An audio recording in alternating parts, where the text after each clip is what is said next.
Welcome, everybody. Thank you for joining us at today's program featuring Arts Connection Executive Director Jennifer Kane, presented as part of the Wignall Museum's Home Edition, a series of curated artist talks, workshops, and discussions featuring artists and cultural workers.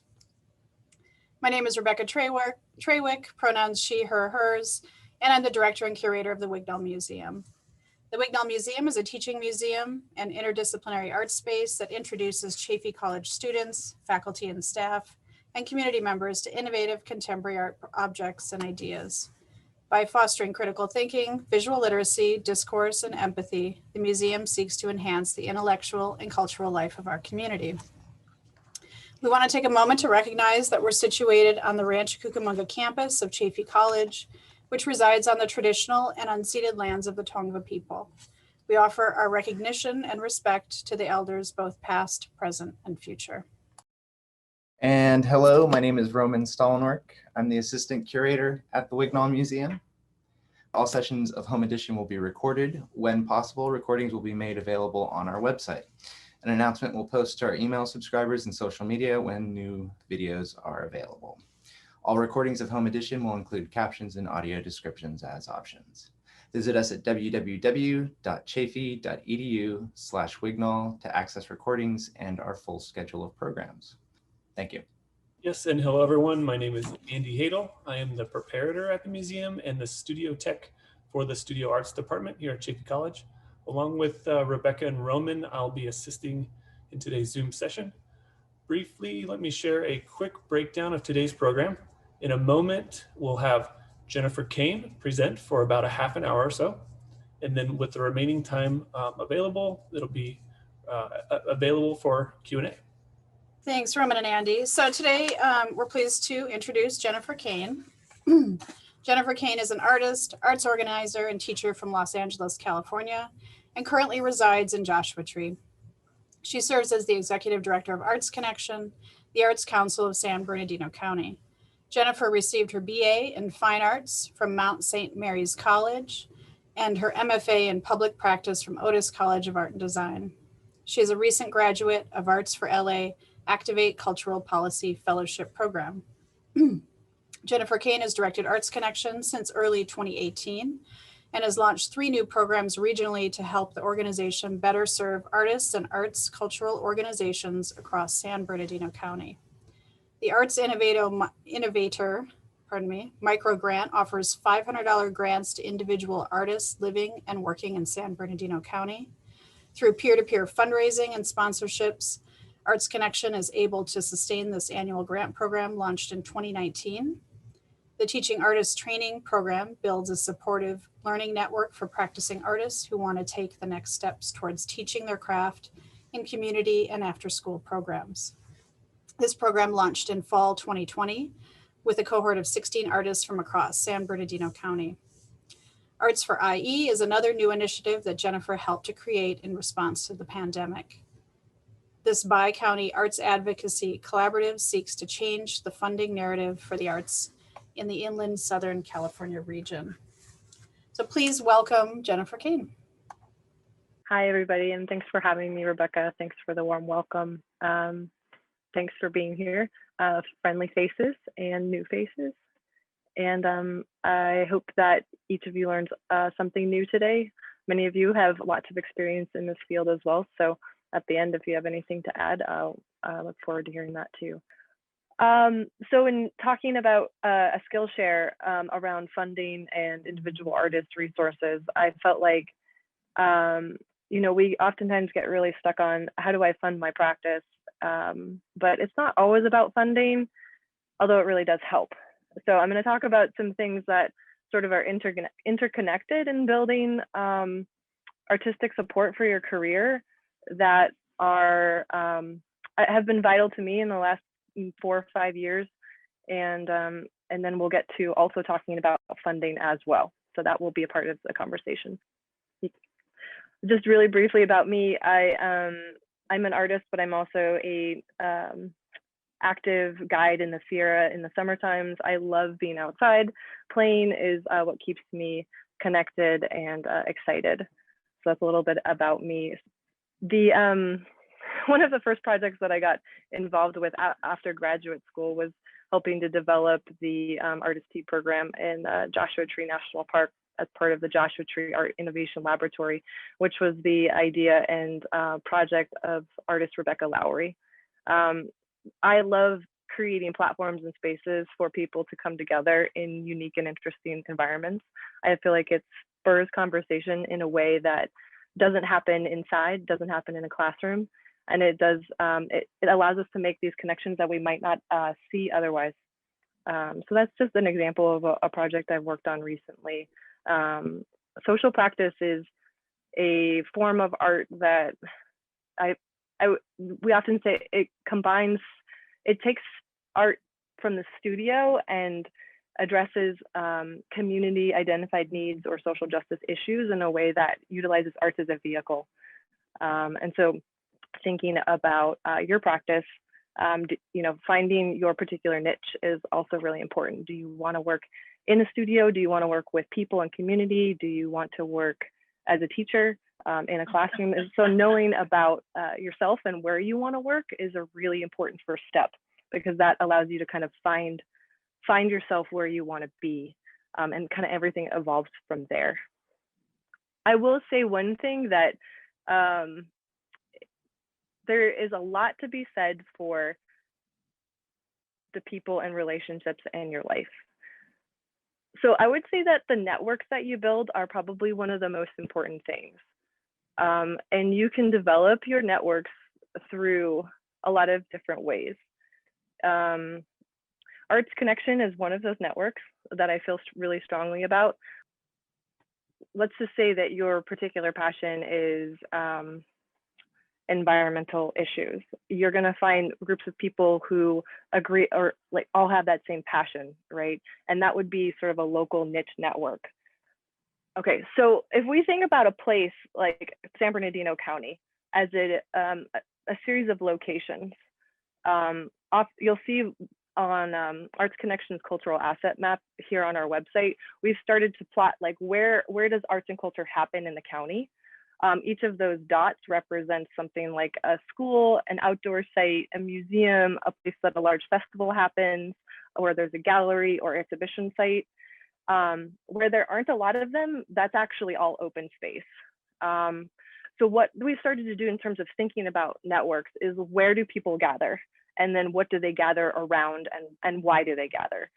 So the one on the left there is actually the plotted location of where the Wignall Museum is. You're going to think about where you physically find yourself. I always like to start there. So you start with sort of the broader regional network or location that you find yourself embedded within. And then where do you find yourself locally? I start by doing a lot of research when I go to a place, like what exists there already.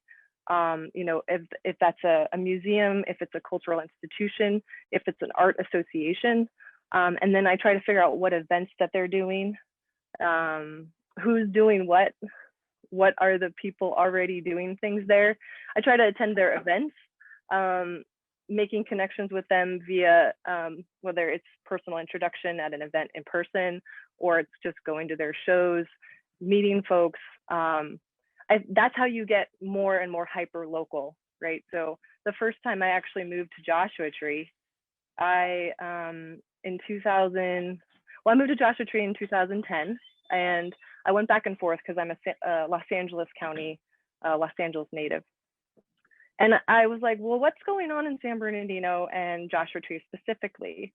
And one of the things that actually popped up was Arts Connection, their website and their conference. And so I was like, okay, well, that's a great way for me to start building a network and building network connections. So I went to their conference in 2015. There was a keynote speaker, Maria Jackson, and she blew me away. And then the people that I met there started to help me find the next step for me. Long story short, then I ended up working for the organization. But that all started because I first found them by searching locally or regionally online went to one of their events and started connecting with the people who are a part of the organization. So that's one thing that I would say is like super important, is knowing your area, knowing what's there, and then going and participating, you know, eventually kind of volunteering for those organizations, serving on the boards. I know a few of you here already do all of that in a very intimate way. So in some ways I'm preaching to the choir, but you know, this might be new for some folks just getting started out of graduate school or your undergraduate degree. So these are just some of the regional examples I've pulled really quickly from, I did a search, like what kind of pops up in terms of what I would call sort of their own sort of hyper-local networks. Of course, the Wignall Museum being one of them. Arts Connection is sort of a regional networking site as well as organization. The ones, if you want to ask more specifically about what some of these are, High Desert Test Sites is the what the acronym there on the upper left.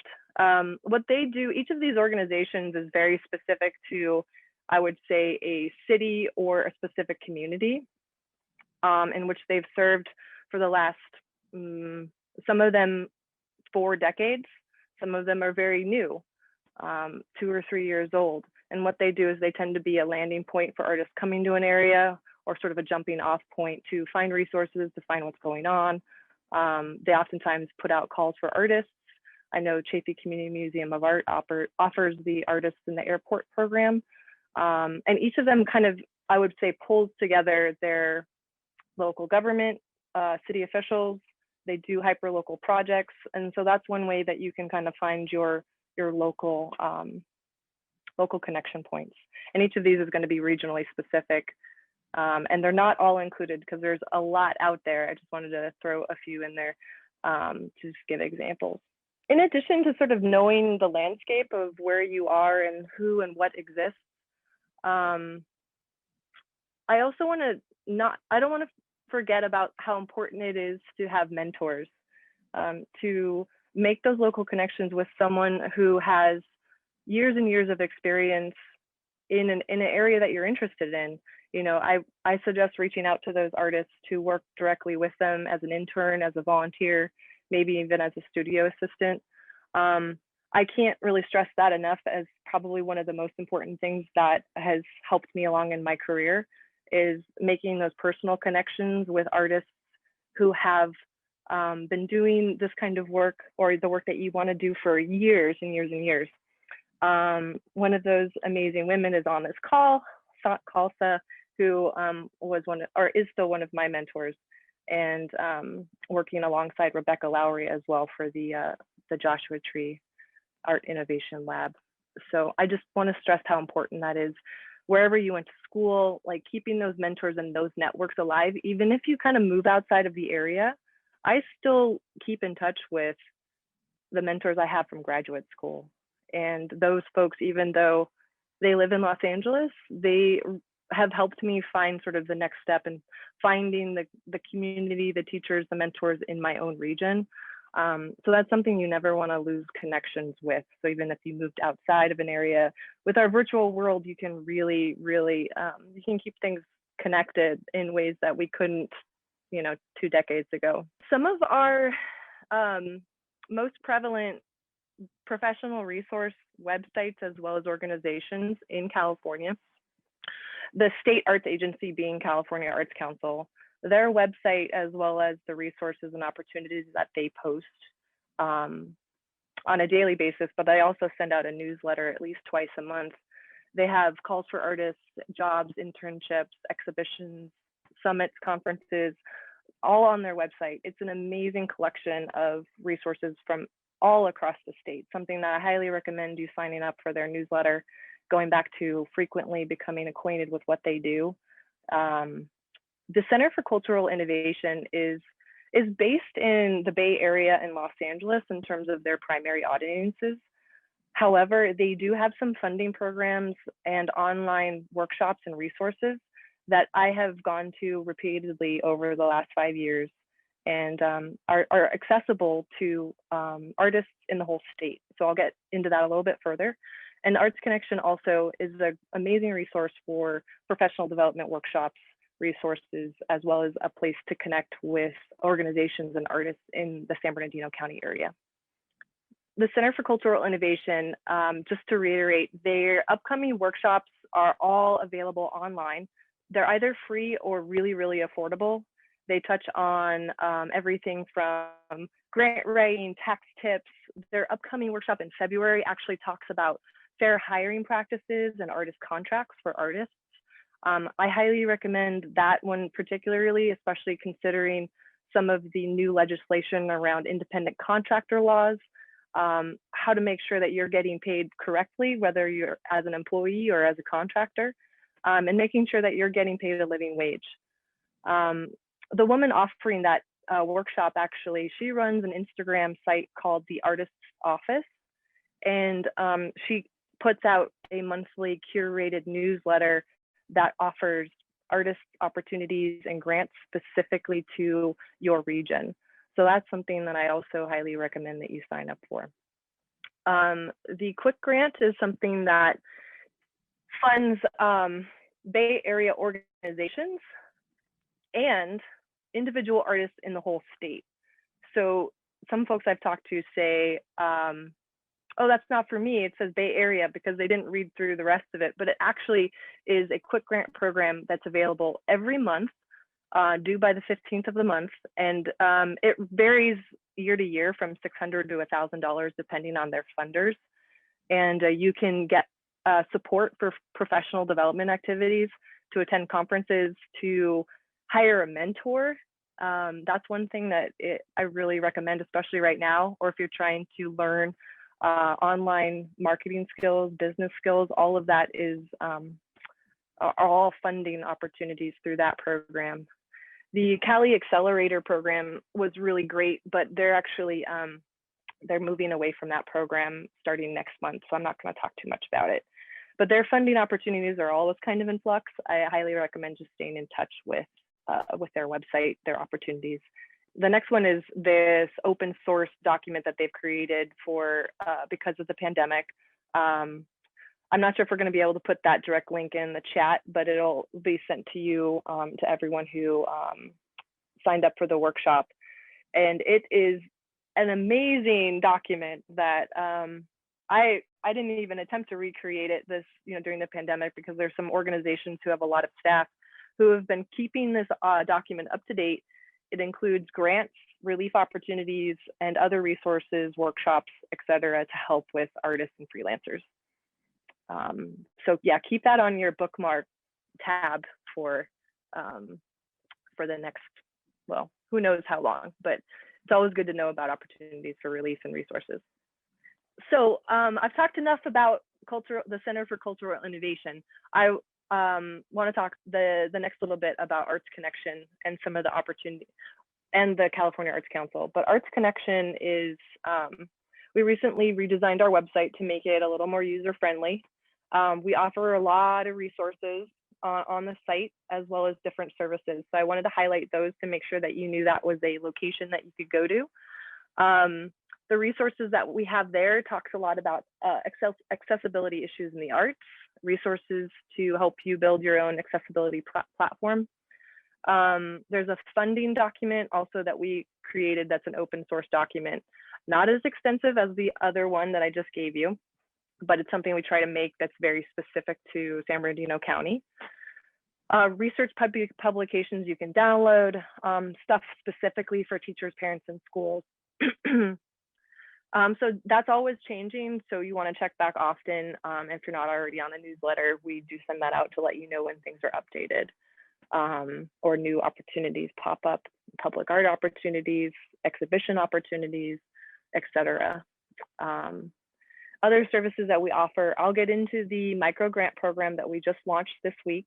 We do offer a fiscal sponsorship program for arts projects or artists that need fiscal or that need 501c3 status to apply for grants. So if that's something that you need or are interested in, there is an interest form there, and we can send you an application to get that started. Other things that we do is we offer grant writing support, and project consultant for cultural planning, as well as for program development. And honestly, the thing I've been doing every day this week has been grant writing support for partner organizations for the California Arts Council grant programs that are going to be due starting next week. For individual artists, funding is important, and the opportunities actually are growing for not only San Bernardino, but also for the state. And for the first time in over 18 years, the California Art Council will be offering individual artist fellowships. They will also be continuing their individual artist relief program, which they, I forget which month it was, but it was earlier this fall. They had $1,000 grants available for across the state that was administered by the Center for Cultural Innovation again. So there'll be a whole nother round of $1,000 relief grants for individual artists again. We don't have an application for that yet, because what's going to happen first is during this first round of granting, the CAC, or California Arts Council, will select one administering organization to administer those $1,000 grants. So let's just say CCI wants to administer that again. They have to reapply to be the administering organization. So right now we don't have anything set, but just stay tuned for that.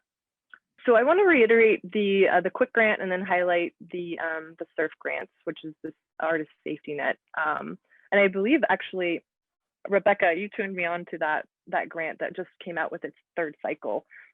Those will be due February 3rd.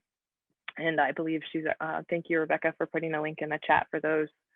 The quick grant program is going to be, the next round will be due February 15th. Check out their website. They also have suggestions for, you know, how to find a one-on-one coach. If you're interested in being a coach or maybe connecting with their network to try to do that, I highly recommend that as well. You know, if that's something that you've done in the past. You know, there's some folks on this call that I think would be wonderful coaches and mentors through that program. So something to look into as well. Arts Connection, we not only support arts organizations in applying for grants, but we do a lot of grant writing support for pretty much anyone interested in applying for something.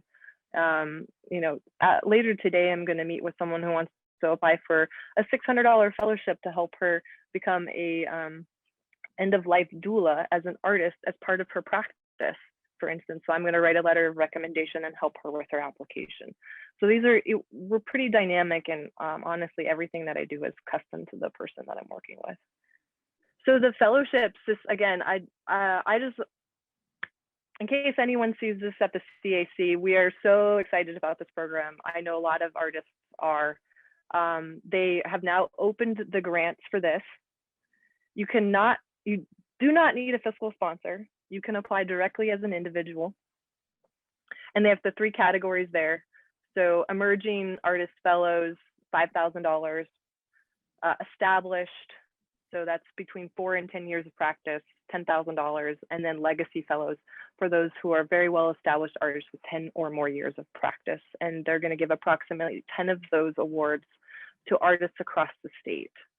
You do have to select one category. You can't, you know, if you find yourself sort of in the middle of 2, you can't apply for both. So again, sort of knowing where you are in your own practice. And, you know, I highly recommend reaching out to program officers that have been assigned to this program. You can find that through the CAC's website. They have 15-minute consultations that it's pretty much, you can sign up for those 15-minute consultations as many times as you want. And I highly recommend taking advantage of that because it allows the staff to get to know you. It eases your fears about maybe applying because you've gotten a real person on the phone and you're not just looking at a grant application and the questions and, you know, not getting anybody to give you feedback about any of those questions. So that's one thing that I highly, highly recommend, especially people who have never applied through the California Arts Council program. One thing to do right away is to go to their website to just familiarize yourself with their platform and to get a profile set up. That way you've gotten the first stage done. You have that ready, you've got your login, your password saved. These grants, I believe, are due April 1st. So you do have some time on the fellowship programs, which is great. And I want to see some fellowships from Inland Empire artists specifically, because one of the things that is on my advocacy agenda all of the time is the fact that we are always underfunded from the state, but it's also because we're not applying. So building up confidence and skills for artists to apply. I'm here to help with every stage of that process. One thing, I am so excited to end the first part of my SKILLSHARE is to talk about the Arts Innovator microgrant program that Arts Connection launched last year.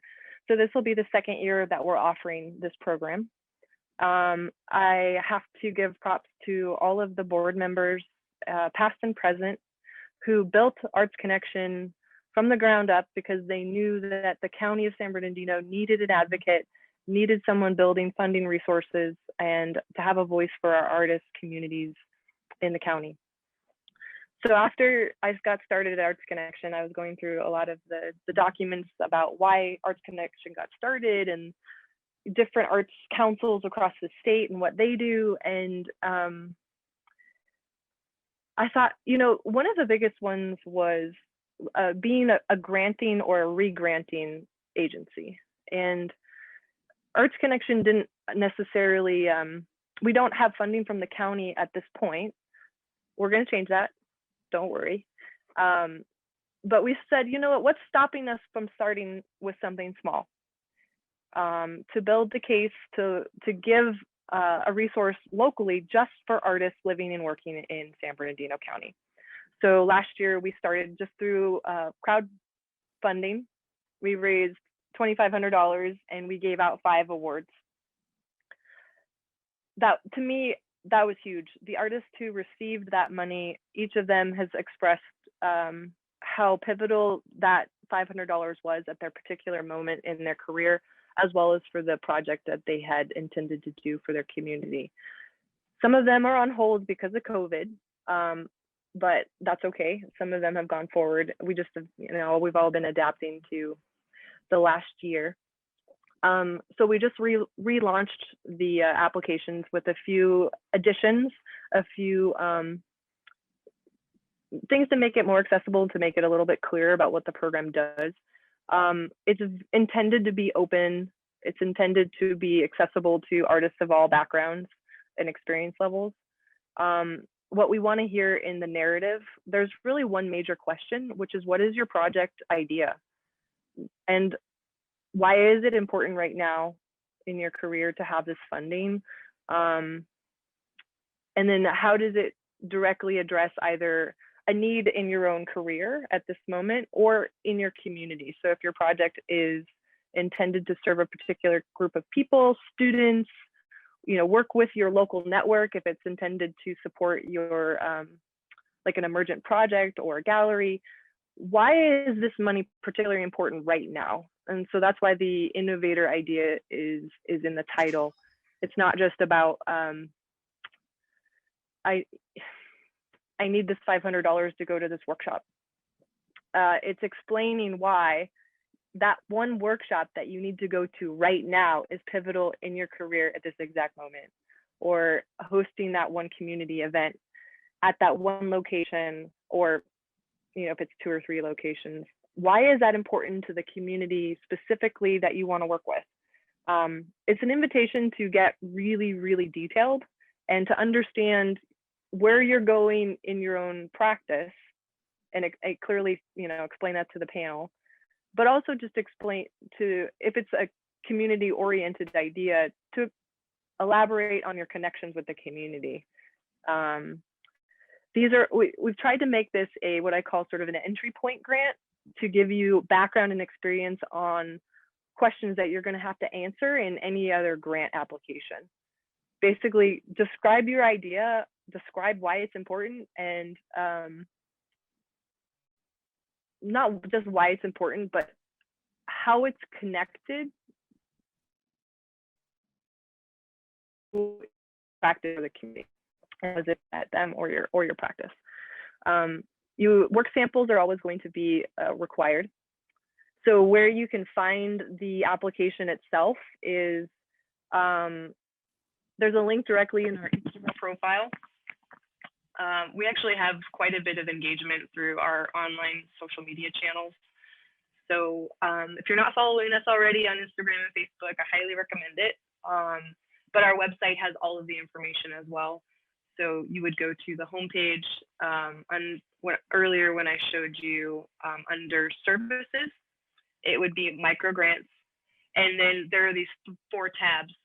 So you can find out what is the micro grant, who is eligible, and how do I apply. Under how do I apply, you'll get 2 options. You can either apply online or you can download a paper copy of that and then mail it in. Key timeline stuff is that the deadline is March 15th, and you can do a streamlined application online. It's easier for us if you can apply online, although to make it accessible to folks who aren't that tech savvy, you can, also email us for a paper copy, and we will send you a paper copy. We don't want that to be the limiting factor for people to apply. Please also make sure that your application is complete. Send in all of the requested information, and that you've proofread your responses. I would say that these are sort of the bare minimum of when you apply for grants or other sort of funding opportunities, workshops, etc. That the quality and attention to detail that you put into your application reflects your work. And so take the time to spend with the information that you're submitting, as well as the choices that you put for your images and in your resume that you'll have to submit as well. This is what the online application form looks like.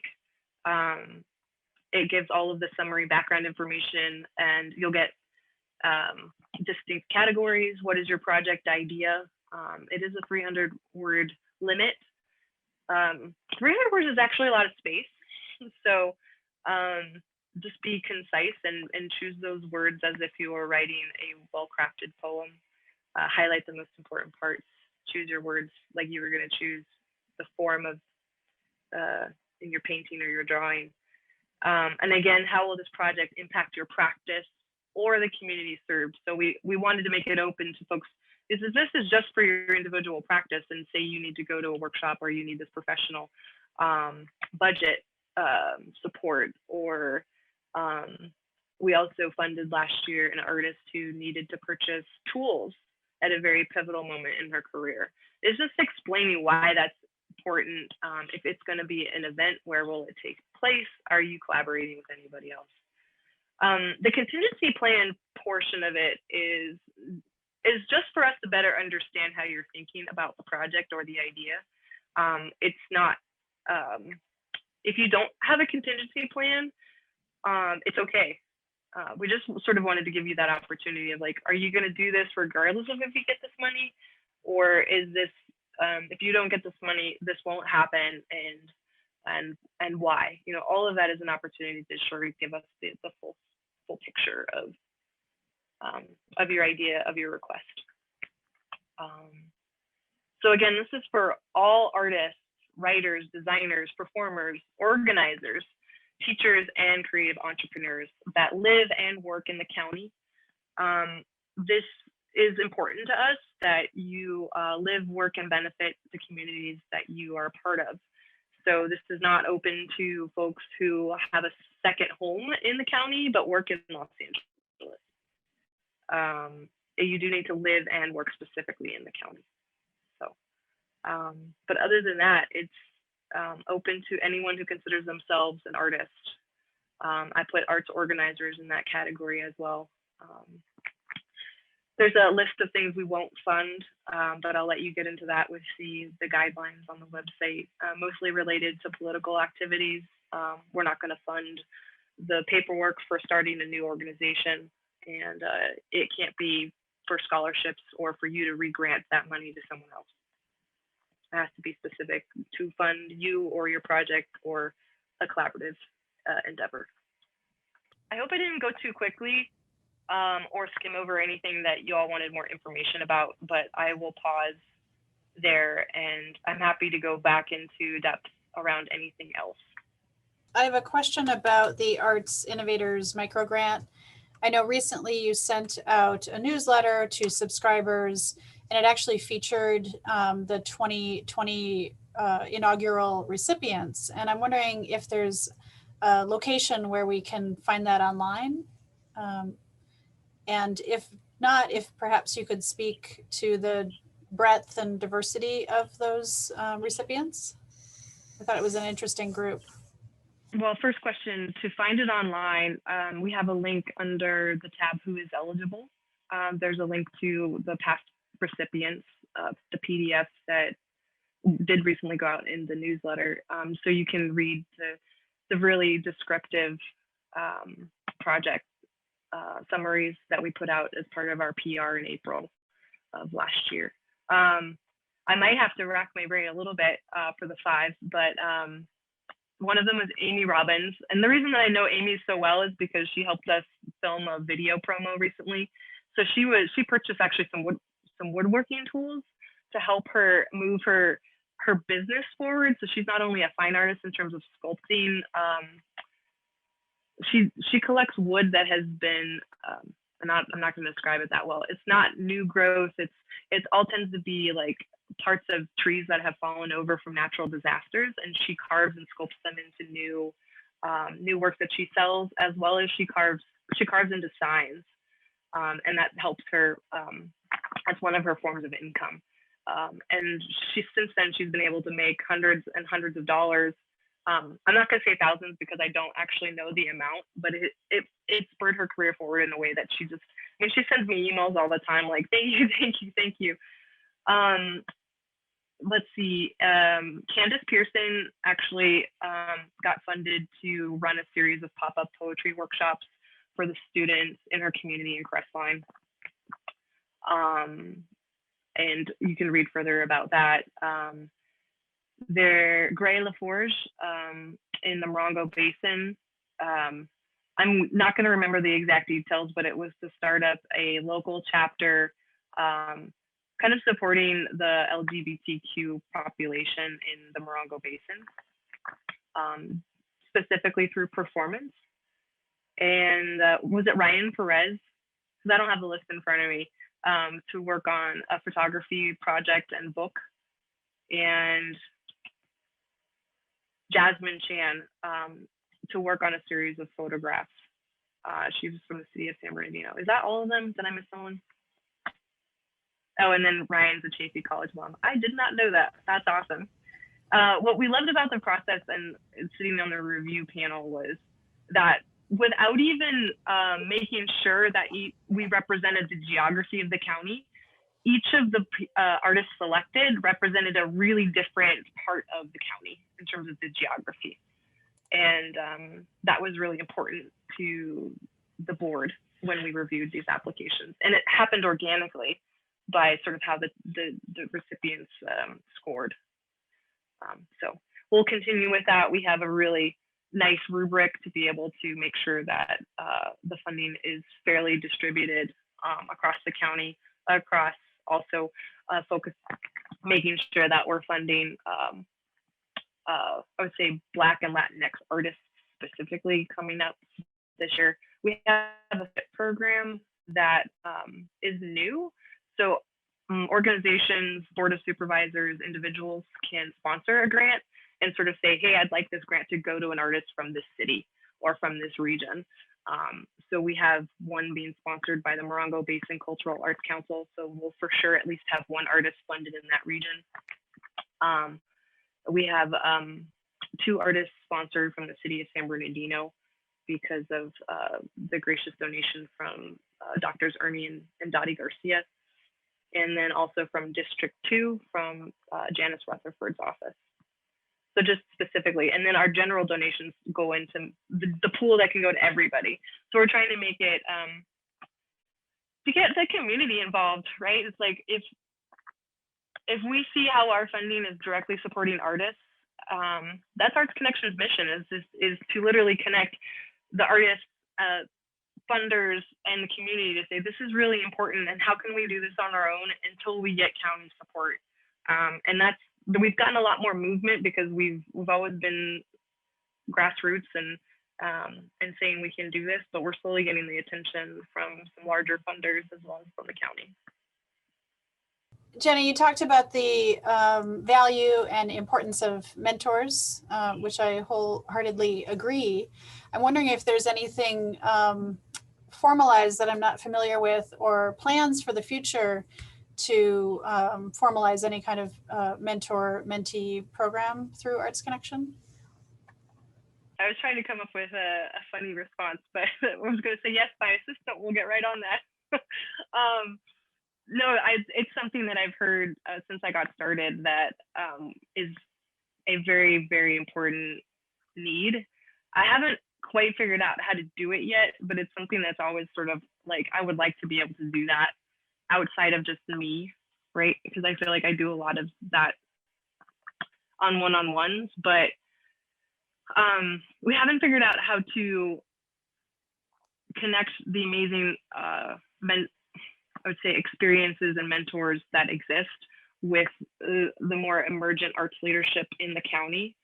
I think that one thing that we have started to do that I think is sort of a first step is that we recently were granted money by the state to re-grant as part of the CARES funding. And that funding went to specifically arts and culture organizations serving Black, Indigenous, and people of color communities. We had a lot of responses, over 35. And I would say that at least half of those were organizations and young emergent organizations and projects that we didn't even know about, or we had no contact with before. The top applicants that did not get funded, there was about 10 of them, we actually reached out to create what I'm calling sort of the beginnings of an emerging arts leadership cohort, which we now, it's not public because it started from the applicants that we weren't able to fund. So I said, well, what else can we do if these folks have amazing projects that aren't getting funded by any state fund or from any state funding? They don't have a lot of resources. They're mostly volunteer run. What can I do there? It's like, okay, so we're gonna start with those leaders that we identified through that project. Kind of do a needs assessment based off of, what do they want to focus on as a grant writing? Do they want to mentor? Where do they want to start first? And then the next step after that was going to be how do I find the mentors who want to work with these leaders? I know a few of them right now, and I think the next step was going to be asking the people I know. Who else should we be asking? I'm not sure yet how to make that more public in terms of a process. I'm just being really transparent, but if anybody here has ideas or wants to be involved in that, right now it's still working with the emergent leaders that I've already identified, but we just haven't figured out the next step with sort of the network connection piece. Yeah. Emerging Arts Leadership Los Angeles is a model that I know has been really powerful for a lot of folks. I just don't personally have the capacity to do that. I'd love to see that in our county. And I know it's a need. So if anybody here knows someone who wants to start a new project, hit me up. Regarding the CAC, Jenny, do you have a sense of how many individual artist fellowships have come from artists in San Bernardino County in the past? From the CAC, they haven't offered this program in 18 years. So. Oh, okay. I don't know how many of the relief grants that they offered in, I think it was October. I don't know how many of those grants went to artists in San Bernardino and Riverside. I think I could probably get it, but I don't have access to that data right now. I do know that there was at least 3 that were artists that I had worked with to apply that got it, but I don't have the total numbers on the relief grants. Sant? Yeah, I just want to respond to Steve. The grant program, the Artist Fellowship Program that CAC is offering, like Jenny said, they haven't offered any artist fellowships in 18 years, But the program 18 years ago was really different. They only had a single grant, and it was one amount. I think it was like $5,000 or something like that. I was a recipient back then. So this grant is really different in that they have it in this 3 categories, and I mean, it's a lot of money at the highest level. I mean, it's more than a Guggenheim Fellowship. I mean, it's really a big grant. I'm kind of personally, I'm surprised that it's only 10 years for that level of grant. Like, it should be, I personally think it should be 20 or 25 or something like that. So, I mean, that's a lot of funding. That's incredible that they're doing this. Definitely apply. All the artists apply. I'm definitely going to be a cheerleader and encourage other people to do it as well. No, you apply. I'm working on it. Sure. Thanks. All of you on this call should apply in different categories. Yeah. I think you've alluded to this, Jenny, but I just want to make it extremely clear that you actually do offer support, one-on-one support, to assist individuals and organization representatives to apply for grants. Yes? Which is extremely gracious of you. I know you're a very busy woman. Arts Connection is supported by the network that exists. And so it's one of the benefits of joining the network. Organizations get one-on-one support, which you have to pay usually at least $50 to $100 an hour. And, it does in the benefits say you only get 1 session, but honestly, folks honestly get a lot more than that just because that's the way that I am. And that goes for individual artists. We, do everything from how do you even start writing it to editing, if you're in the final stages.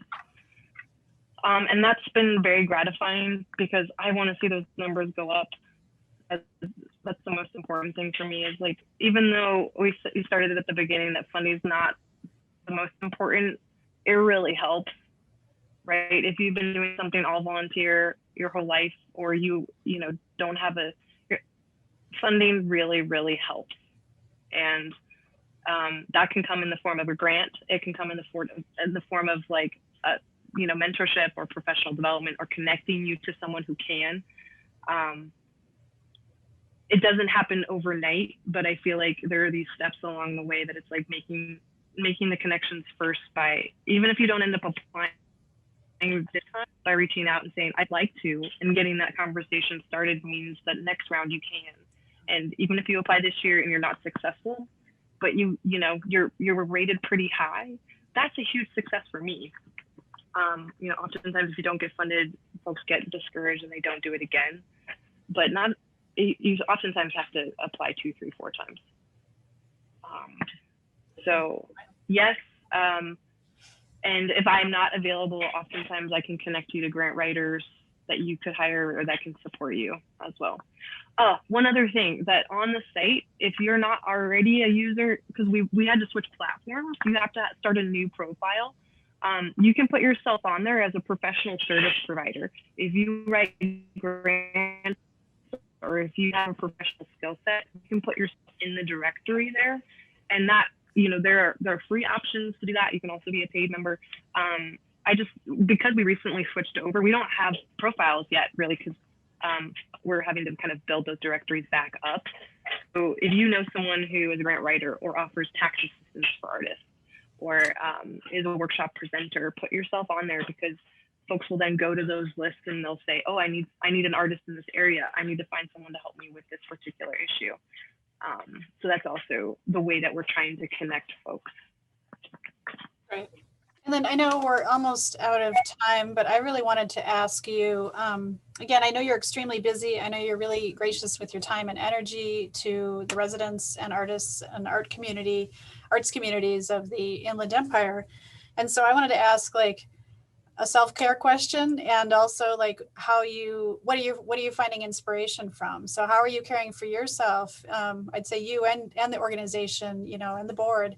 Like, how are y'all caring for yourselves during this really difficult pandemic time, everything moving online, and then, where are you finding inspiration, whether it's nature or media or art or whatever?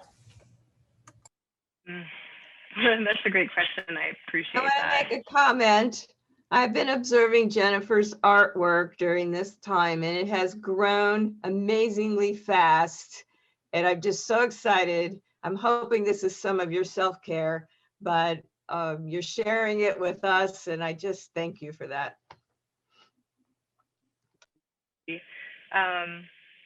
Yeah, I was gonna say, I mean, other than YouTube workout videos, the time I've been able to spend in the studio has been an extreme gift of time. I used to spend so many hours in the car. I can't even tell you. So the time that I now don't drive as much, I spend more time on Zoom. I have more time to talk to people and help them than I did before because I'm not driving so much. And I, get to live and be with my boyfriend here, which is awesome. And yeah, the painting and personal practice, I think, has kept me very engaged. I didn't have time for that for the first couple of years of this job, and I started to feel really sad, and I forgot why I was doing it. And recently, I've rediscovered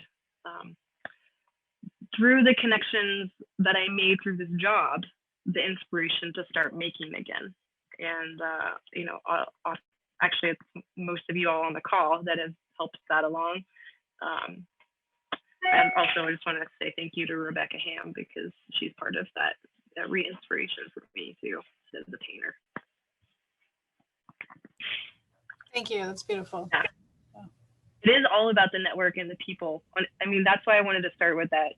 It goes from these sort of vague abstractions of maps and resources and who's there and what's there to who, like this sort of like internal map of the people that you see, love, and support, and they support you back. And that's going to look really different for each person. And I really encourage, mapping that out for yourself. Just like, what does your local community look like? What do they need? And what do you have that's unique to offer to that particular landscape? That's gonna take you far. It's gonna set you apart in your job applications, your work relationships, as well as in grants, etc. But you got to have that first before you can, I think, do those other things. So, yeah, that's really important. It's a beautiful note to end on, Jennifer. We thank you so much for your time, energy. Thank you, attendees. Love seeing you all. Appreciate your time and that you carved out some time to spend with us this afternoon. So be well, stay safe, and we'll see you next time. If you have questions or want to follow up with me too, thank you so much. Great to see all of you. Thanks for joining.